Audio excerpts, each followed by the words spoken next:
Oh my gosh, and here he comes. Who is Fancy? What's up? And How are he you? is Fancy. I try my very best. You are amazing. We Thank just heard you. him perform. Amazing. Thank you so much. So tell everything. What's going on? I know you released the song anonymously. Yeah, back in February. And then you had the big reveal. Mm-hmm. And then, like, you're on fire. It's been a whirlwind of a year. I mean, I did the reveal. I went immediately into the studio. We started working on the album. I have an EP coming out in December, so we immediately went in and I started writing just song after song after song, just trying to make something right. And we finally got there, and it's just the best. I've been on tour with Ariana Grande, so it's just been an amazing year. It's been. You went from releasing an anonymous single to going on tour with Ariana Grande In less than a year. Yeah, it was very. I mean, thinking about it's just kind of crazy. And now I have a single coming out with Ariana Grande and Meghan Trainor on it. So this Monday, I have a single called Boys Like You coming out to radio. So I'm very excited. That is so amazing. Yeah, I'm very excited. What were you doing before music?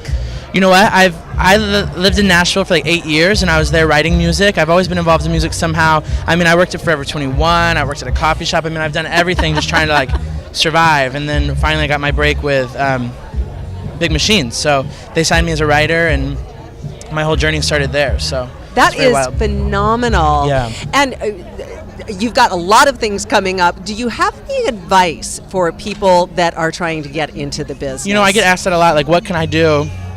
What can I do to like really get in this industry? And the only thing I can say is be yourself. Have a message. Know who you are. Know your identity. Know your brand. You know, your music. Everything needs to encompass one thing. And for me, that's Fancy. For everyone else, it might be something different. But I think just really having the total package prepared and ready to go, and also just being authentic and like only doing what you know and what you love, and just being true to yourself. I think that's the only way you can do it.